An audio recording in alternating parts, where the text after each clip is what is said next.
JT, What's up, brother? what's going on? Why don't people talk to enough people? Man, I think it's because the fear of shame, of failure, of disappointment, and really everything goes back to your mindset, right? So I want you to understand that when you're starting a business, or if you already have a business, there are enough people, assuming you have legit true value, right? There's enough people out there that are willing to buy what you're willing to sell at the price point you're willing to sell it to them at, no matter if that's $100, $1,000, $10,000, but they have to know that you exist. Lots of times, let's say me, for example, I come from a low income environment. I Early on in my entrepreneurial career, I was only comfortable with talking to people that understood poverty politics. So, like, when it came to talking to somebody that was high middle class, high class, rich, wealthy, I was uncomfortable, not because of anything they said, anything they did directed at me. It's just I felt like I wasn't supposed to be there. So what that leads to is you're from a low income environment. You're an expert in poverty politics. So you feel comfortable talking to people that are on your same level, but those people can't afford to buy, at least at the price point that you need to sell it at, what you want to sell. Then you get frustrated. You ask 10 people, they all said no. You said, okay, I'm going to quit. Whereas when we look at the biggest organizations in the world, which is what I recommend you to model after, of course, we don't have their same money, but we can take their blueprint and dial it down to our budget. Right, what we see is, okay, they're asking hundreds, thousands, tens of thousands of people. And if you don't believe this, I challenge every viewer here, go open up your email, look at your inbox, look at your spam box. I guarantee you, if you look back from last week to whenever you're watching this, right, you might see $1,000,000 and $1 billion companies emailing you, asking you for money. Literally, like Amazon emailing me saying, hey, look, based off your past buying history, right? Prime Day coming up. Why don't you buy this thing right here? Does Jeff Bezos need my $69? No, right? So, like, but the whole concept is, and a great book to read on this is Midas Touch, is that rich people ask for money before they need it. So you got to get out of that mindset, Hold right? on. Go ahead. Rich people ask for money before they need it. Yep, absolutely. You have to, because nobody wants to help JT if I'm the man in the middle of the interstate with the cardboard sign saying, disabled veteran, God bless, whatever sad story. I got 18 kids, please help me, right? So they're like, man, look, that's an able-bodied man. Or, hey, look, you know what? I got my own problems too, and you don't see me begging, and I got kids too, and I got this and I got that, right? So while there may be a small portion of the population that'll give me $1, $5, whatever changes in their car, right? Imagine if instead of that, I was a billionaire and I said, hey, look, I'm looking to partner with some other people and help them grow their business to their first $100 million, right? It'll be people that didn't even have the money, regardless of what I was charging for that service, that would go borrow the money just to work with me. Why? Because the perceived value is, if I give billionaire $10 million, he'll show me how to make $100 million. What's the return on investment if I give homeless man $1, $5, $10? Zero, right? So people are intrinsically selfish. So rich people, wealthy people understand that, and they say, okay, even though my business is doing well, I'm profitable, I don't need money. Now let's go establish a line of credit, or whatever other loan or whatever we need as well, right? Also, don't get it twisted, right? So how big businesses leverage and how small businesses leverage is different. In the beginning, like I said, you ain't got the same resources and relationships as them. You might start off leveraging credit cards and personal loans and whatever you can get at your level, but do not make the mistake. The biggest companies in the world, they can go sell stocks, right? And they can leverage the money that way. The reason why that's important is because while you may never become publicly traded and sell stocks, I don't want you to get over leveraged. I know a lot of people are watching people shine. They got great cars, great houses, the nicest jewelry, and they not understanding that, hey, look, that person is paying a 20, 30, 40% interest rate amortized, right? So you don't need to put yourself in that predicament. I think I don't know if we talked about it on the show, but maybe it was before we went live.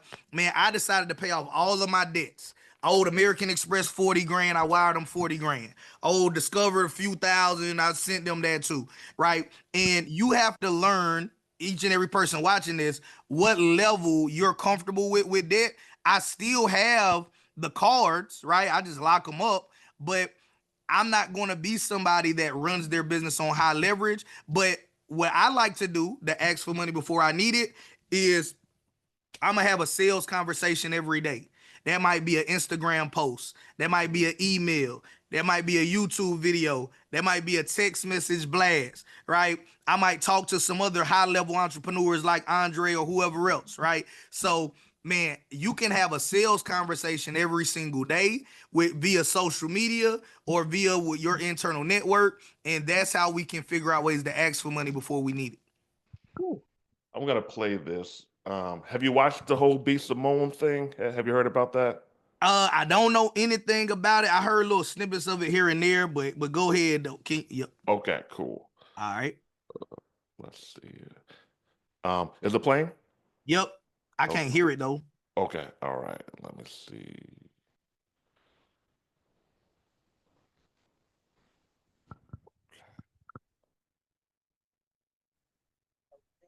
It's still no sound on my end.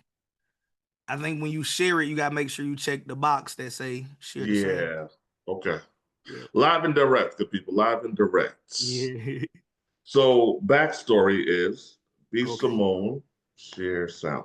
She has a friend who was going through financial hard times. The friend got mad at B. Simone because she said she didn't help her or didn't help her enough. B. Simone celebrity, and she said it extra hurt because she was helping other people. And the people had different being a best friend with a celebrity, everybody thinks that, oh, because you're connected to this person, then your life is just as grand as theirs, or you got it, or they helping you. Baby, didn't have a job, living with my parents. Say it again, JT? No, I ain't say nothing. I'm just listening. Okay, cool. A single mom. All this happened to me this past year. Jesus. And then it's like to not have resentment in my heart towards you because I saw you do this for other people. I saw you give a check to somebody to help them through whatever they went through. And it's like, God, like nobody didn't give me a handout, but guess what? That wasn't your responsibility. God had to take me through that for my own season, for my own thing. I had to get my car repossessed. Jesus. I had to go through the food stamps line. I had to be on Medicaid because I'm building my story too. But it's like, as a friend somebody who has it, it's hard to digest. They're probably shocked that I'm even saying this right now. All right. Let's come back to it. All right. The mic. All right, JT. Yep. Let's say B. Simone had $500 to $3 million, right? Liquid. Right. I don't think she's rich, but let's assume she was somewhere around that amount. The friend is struggling. What is B. Simone's obligation, if any?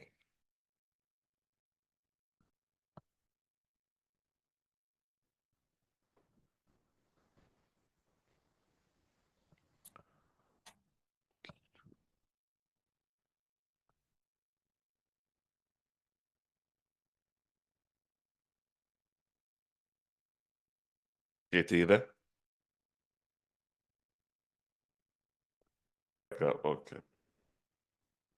All right, JT. So question is, B. Simone, her friend was going through hard times. B. Simone, let's say she had $500,000 to $3 million, right?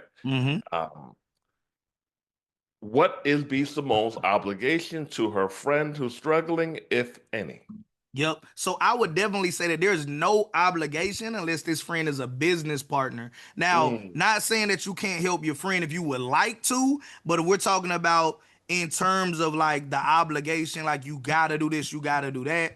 Like there is none, right? So everybody got family members, everybody got friends, and to be honest, everybody has problems, right? If I was like, hey Dre, tell me a problem that money can solve right now, you could name out some problems, and we could go to anybody that we know, even strangers that we don't know, and ask them, what money problem do you have right now, including your rich friends or the rich people you follow on social media. You can ask them, hey, tell me a problem you have that money can solve and how much money it'll take to solve it, and they'll tell you that number too.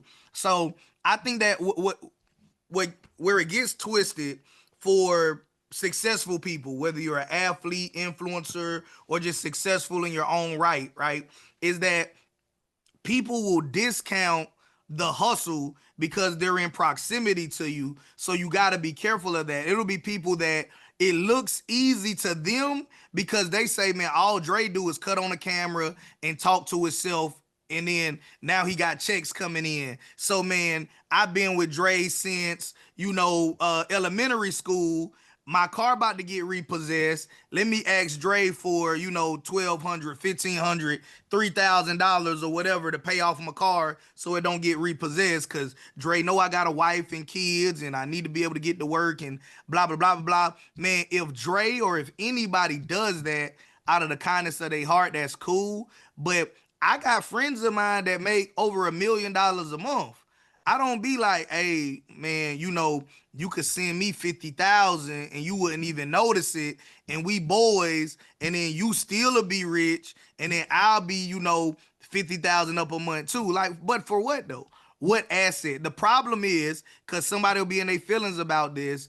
If you help everybody you'll then have no resources to remain that person that you are. The fallacy that poor people and middle class people believe is that if you are worth 6 figures, 7 figures, 8 figures, or whatever, right, you can now just sit on your money like Scrooge McDuck, and if somebody want to borrow 10,000, 5,000, 3,000, give it to them, and your money doesn't change, right? So no, the reality of the situation is like, look, that friend should proactively, and everybody here that's in that space or not yet in that space, if you got a friend that's killing it, you should reach out to them and say, hey, look, man, what can I do to help you, man? I see you winning.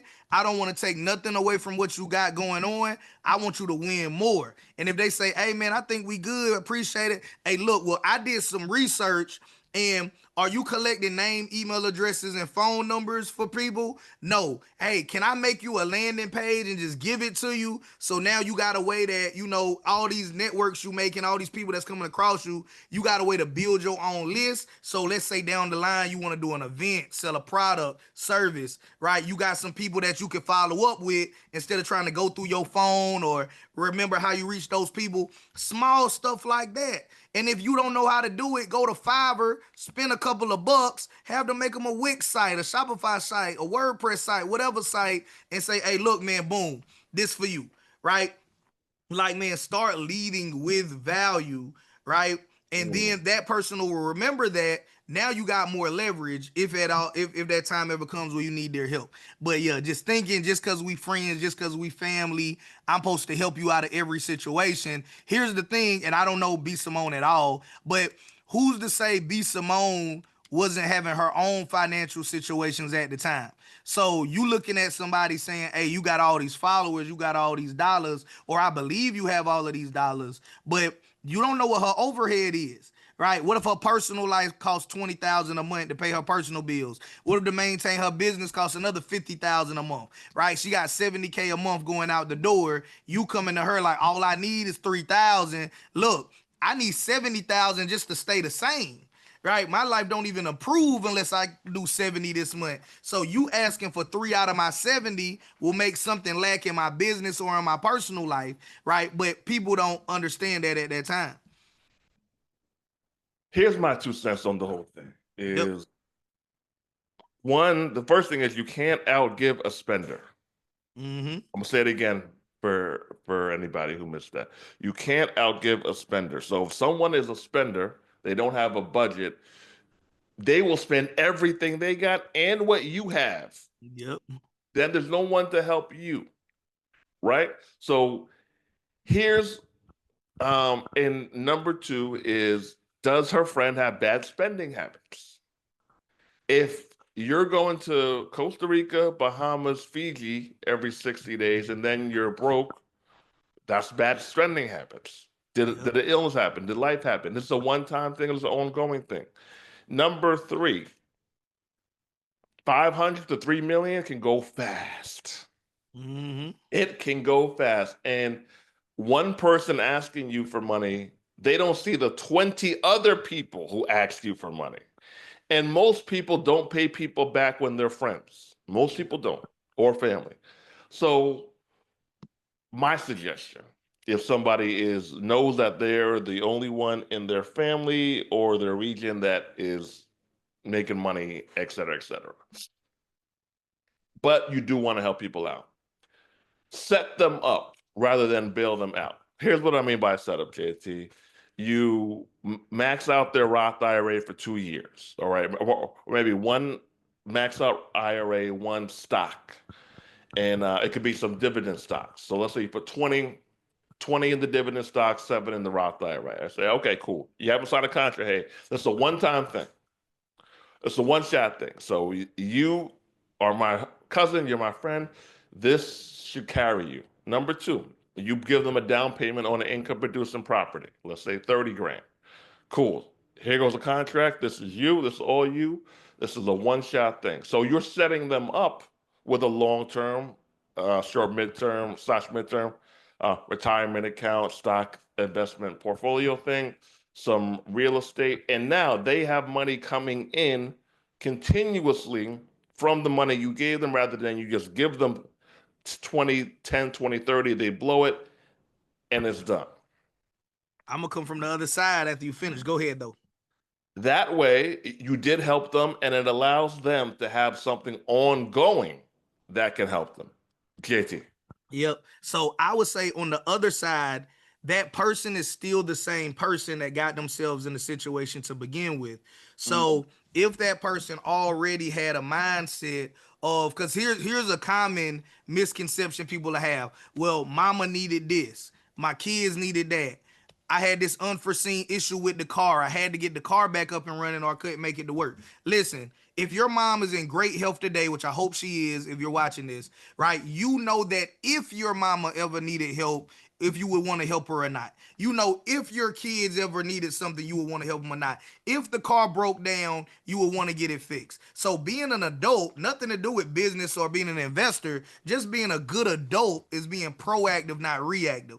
So if this person already made whatever decisions that got them to this point, me putting money in your Roth IRA, right? That same person will say, well, if I cash it out, it's going to be fees. It's going to be taxes. Well, guess what? That's going to come out of the money that Dre gave me anyway. And I need that money right now. So go ahead. Y'all take a portion of the money that Dre gave me anyway, and then give me the rest of the money. And now I could go ahead and invest in a business that I saw on Instagram that I know nothing about, or buy this or buy that kind of car so I could stun on them for the summer. So same thing with the asset, right? You understand that it's an asset. That doesn't mean that they understand that it's an asset. So life insurance is an asset if you understand how, right? A car could be an asset if you understand how. A house, a business, these same things can also ruin your life as well too, right? So you can get to a point where you're saying, all right, man, all of my money is going out. I'm not making anything off of this. I don't see the value of this. And now it starts that downward spiral. So I would say just giving somebody something doesn't change who they are. And the reason why they're in that situation is not because of what they have, it's because of fundamentally who they are. There's certain people that will never go broke,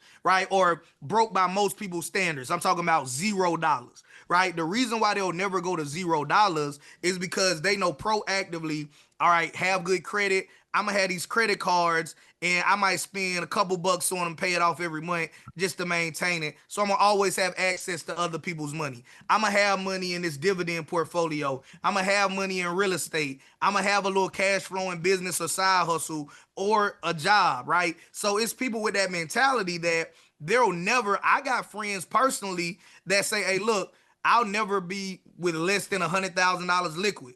I'll never be less than $10,000 liquid. I'll never be less than $1 million liquid, right? Some of my higher net worth friends. So I would definitely say that if you gave them the Roth IRA, you gave them the asset, man, that's like you having a 3-year-old baby and be like, hey, look, you really want to go to the playground? Here's the keys. Go ahead and drive the car to the playground. They can't do nothing but crash, right? Because they haven't became the person that's able to handle the opportunity you gave them. How do they become that person? Yep, I think first they have to change what's in their head. So you have to get around some people or get some knowledge in your head that shows you that there's a difference between your truth and the truth. Some people feel like the truth is the truth is the truth. That's a lie, right? So when I was growing up, and it's gonna sound crazy, but I thought that when ketchup was low, you put water in it, you shake it up, and you make more ketchup. And we would keep a ketchup bottle until it was clear, right? That's how much water and shaking up we would do. We thought that when you were low on eggs, the magic formula to make more eggs is to put milk in it, and that would stretch out the eggs, right? As an adult, what I realized is that my mom made $11 an hour. My dad died when I was 11. She had to raise 5 kids. She had 6, one passed away, had to raise 5 kids. Plus my grandmother got dementia and Alzheimer's, plus she had to take care of herself. So we're on government assistance, right?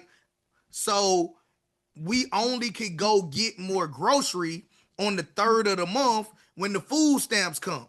Now, because I'm in a low income environment, when I go to the grocery store, I see my friends' mom and dad, their grandmamas, whoever, because everybody in this small little country town is low income and got a bunch of kids. So we all go to the grocery store on the 3rd. Now, the reason why I tell you that is imagine if from the time you were born to the time you graduated high school, you and everybody you knew thought that you use ketchup to the bottle clear. You use eggs until you can't mix it with milk no more to stretch the eggs, right? I'm 20 something years old before I realized I was embarrassed by a woman at the time that I was interested in. And she was like, man, you almost out of ketchup. I was like, I got you. I'm putting water in it from the sink, shaking it up. She was like, I don't want that. I'm like, what you mean you don't want this ketchup? She was like, no, let's just go to Dollar Tree or wherever. It's just $1 or whatever it is. Let's get more ketchup. And it never crossed my mind because that was outside of my reality, right? So to answer your question though, is right, get around people that show you that what you believe to be true about money may be a fallacy. It may be a survival tactic that works when you're in an impoverished environment with people that are not creative, with people that are gatekept by their own mindset, right? So one thing that hit me like a ton of bricks early on is that Rich Dad Poor Dad said rich people don't work for money. Rich people work for relationships and assets. I was like, what? What? Like, that's stupid. But then over time, I realized, oh, okay, so the asset can outlive the money, right? I can get paid $500 or I can get a cash flowing asset that pays me $500 a month.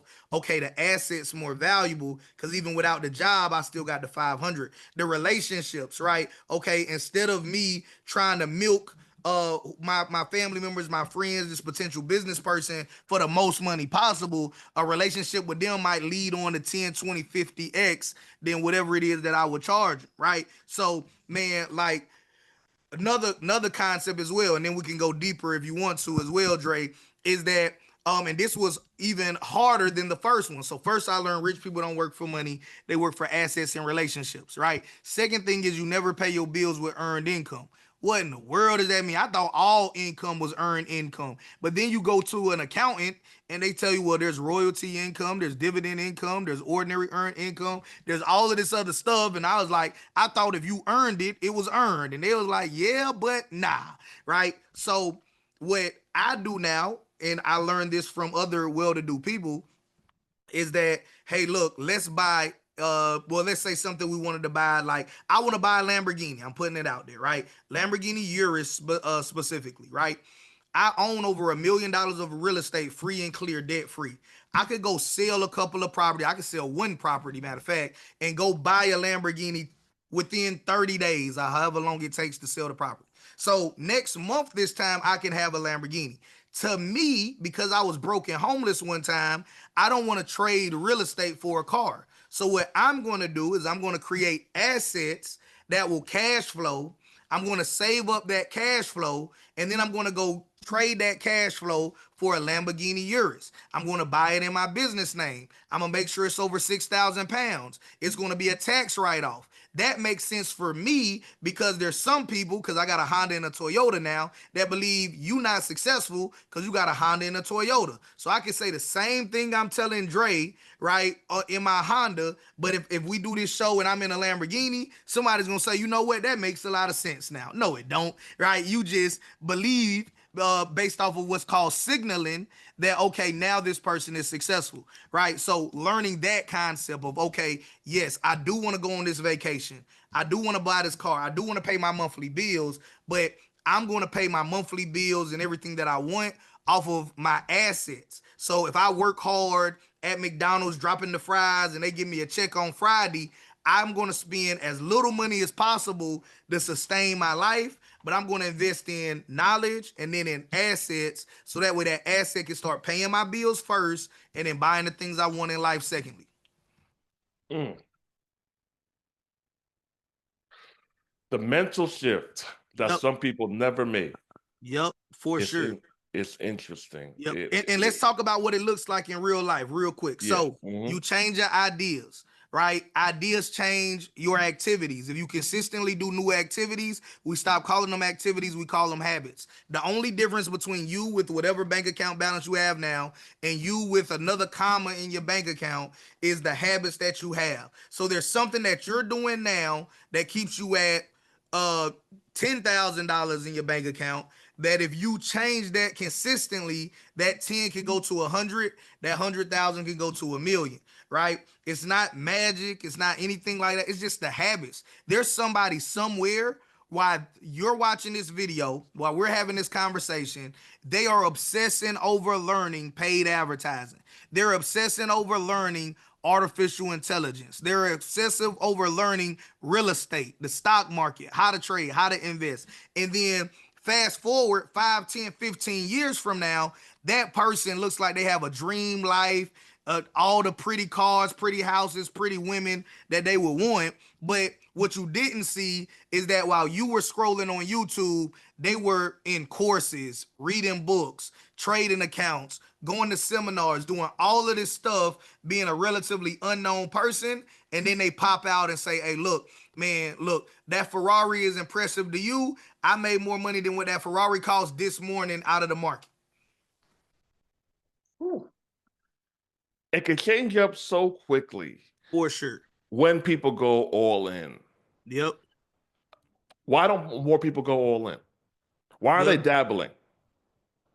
Yep. I think it's because the fear of failure, to be honest. Like a lot of people, we were raised from whatever age you can earliest remember all the way up to the age you are listening to this. And mom and dad said, man, go to school, make good grades, go to college, do the same, go get a job, work it 20, 30, 40 years, and then sit on the porch, wait on the mailman. That's back when your check came from the mailman, not direct deposit, right? So, man, now we're seeing that worked for them because the data shows that working a regular job, you could pay off a house in 5 years or less, right? Now, people got 30-year mortgages, 15-year mortgages. Now we're seeing exponential growth in the cost of groceries and the cost of fuel for our vehicles. Everything is going up at a more rapid rate than it did for grandma, what it did for mama, depending on the age of mom and dad, right? So a lot of people are afraid of failure because they're like, man, look, I'm barely getting by now.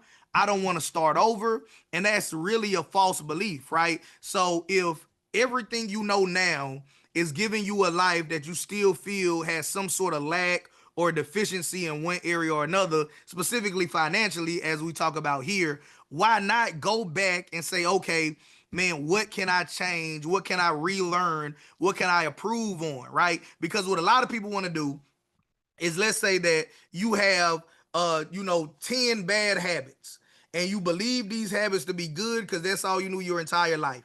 They want to sprinkle on one good habit on top of 10 bad habits and then wonder why their life isn't changed, right? Well, you're doing 10 things wrong and one thing right. Hey man, look, I beat my wife, I scam people Monday through Saturday. I sell drugs and do them. Yeah, I steal out my mom's pocketbook. But on Sunday, I go to church every Sunday, Dre, and I don't fall asleep, and I put money in the offering, man. Why my luck so bad? Right? Because you're doing everything else wrong, right? So a lot of people are afraid to make that shift because they're either afraid of being embarrassed, or there's somebody that doesn't understand that you sprinkling on good habits on top of all of these bad habits isn't the right answer. You have to stop and eliminate the bad habits and just do the good stuff. And if you've been doing bad stuff for 40 years, you can't do good stuff for 4 days and ask yourself why you're not a millionaire yet. Ooh. You got to get rid of the bad habits. All right, last question, sir. JT. Yep. A guy, he has a woman who he tells that he will provide for, right? He's in the provider male state. Yep. But he has a budget. Yep. He has a budget. He has numbers, income, what he's going to do, what he's not going to do. It's itemized. Yep. She says, well, if you're a real man, if you're a real provider, you won't set up a budget. What would you advise the guy to do? Nah, every woman not your woman. Yeah. You only need one. Like, every woman not your woman. Here's the thing. A budget doesn't mean that I'm limiting the quality of your life, right? So a budget could mean that, hey, look, I want to give you this life in perpetuity. So even though I could spend 20,000 or whatever the number is she would like for him to spend on her every month, he might say, well, I could spend $20,000 a month on you for the next 2 years, but if we dial that back down to 5,000 or 3,000, I could spend that on you the rest of your life, and you'll still have you don't have to go to work.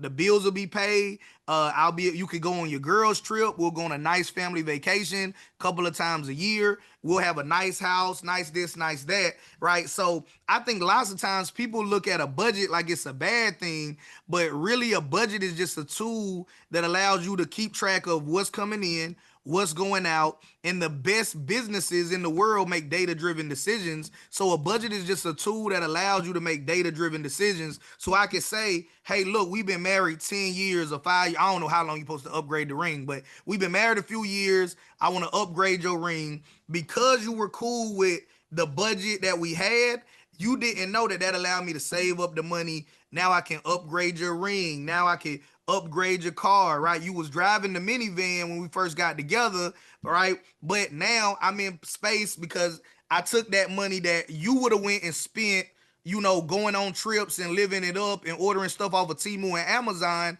I took that money and I invested it, and now I got assets that allow you to get out of the minivan into the Porsche, right? And now you can eventually get to that lifestyle. And a budget only sound bad because people thinking that a budget is like, oh, you got $500 a month, take it or leave it, right?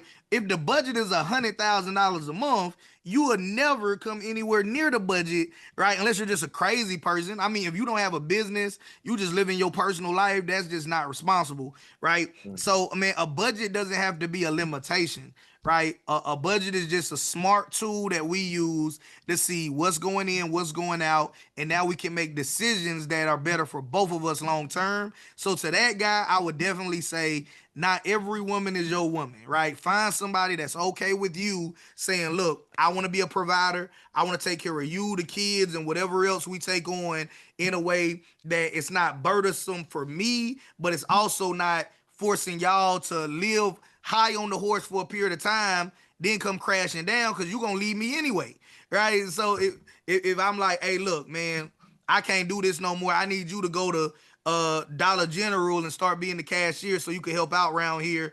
and we got to take the kids out of private school and put them in, Compton shoot 'em up high school, right? Because that's what's free around here. All right, so that's what I would say to that person for sure. I agree. And as a man, you need a budget Yep.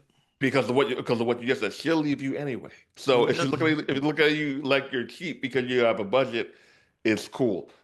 Men need to have things in place because there's no one who's going to save men, especially when you have money and lost it. Dame Dash is going through it now. I think he has $1 million default judgment, and I'm like, damn it! All the goodies and all the money that he's made, and no one's throwing him $1 million, or 10 of his homies from back in the day aren't throwing him $100,000 each. And it's like, damn, what if he would have done X, Y, Z differently? Is what things might have been in a whole different predicament right now. You have to have limits on your giving because spenders have no limits. Yep.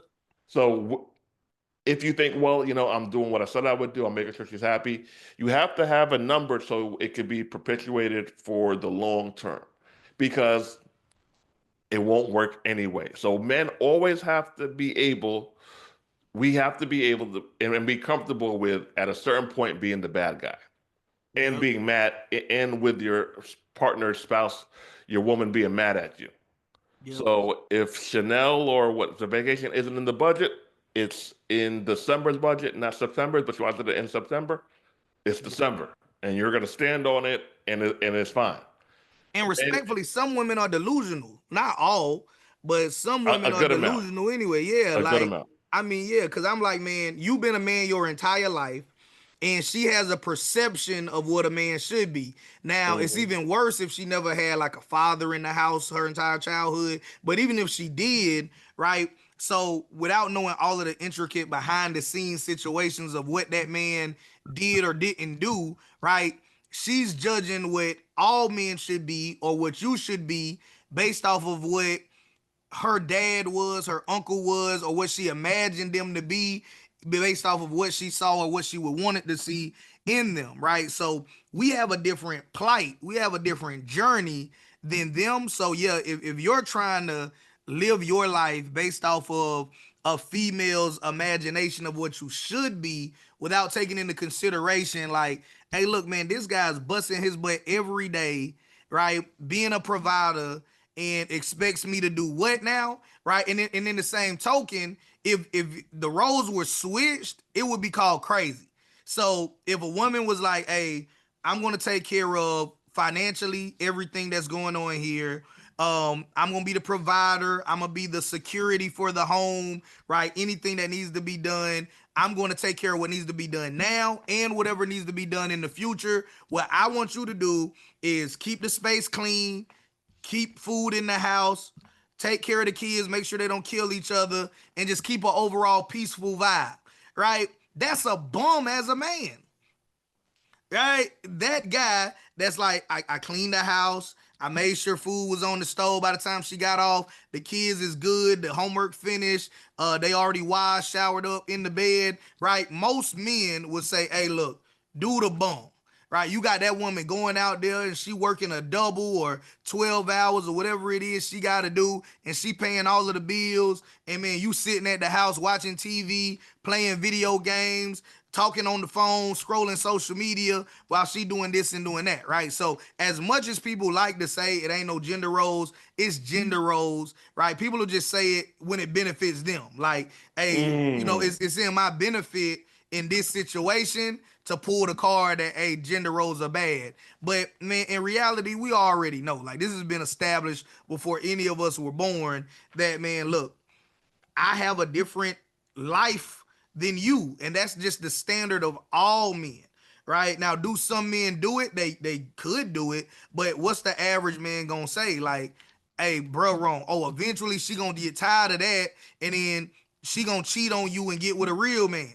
But it's never said the other way. It's never saying, hey, look, man, that man going to work every day while you taking care of the kids, taking care of the house, he gonna get tired of that one day, and he gonna get a real woman that's gonna make just as much money as him and can take care of the house, the kids, and keep the peace, right? So, man, you got to be careful, not bashing women at all. Love women, of course. But what I'm saying is, as a man, you have to understand that while she might mean well for you, not always, but assuming you got a good one, she means well for you. Her vantage point, her perspective on life, her reality is not your reality. So you got to say, okay, I respect your opinion. I hear what you're saying, and just, okay, I'm gonna just move on. Cause maybe even trying to talk about it might be an argument. If you got the right woman, you can explain it, it'll make sense. But if you already know that that's an argument, just like, all right, I hear you, cool, I respect it, move on. But you gotta understand, like, man, it's on you to make sure that you and the family is good. And that's the standard that's just universal of all real men out here. Stick to your number, man. Stick to your number. There's no pros that come from you going beyond it. Yep. JT, appreciate the time, brother. I will see you next week. For sure, man. Hey, next episode, man. Hey, unless something happens this week and we have something, that's even more pressing to talk about, like, any man out there should be able to go make $6,000 a month at a bare minimum, working for themselves. The reason why I say working for themselves is you might make it on a job, but what if they fire you? What if they hire a new manager? What if they do this, do that, and make your life, hard, but you still making the money? You should be able to make that in a way that is conducive to your lifestyle, and now you got more freedom. So in next episode, one of the points I want to cover is how any man could go out there and make $200, $300, $400 every single day without a job. Let's do it. All right, next week, $6,000 a month, game plan, roadmap. All right, JT, I'll see you soon. All right, brother. Peace.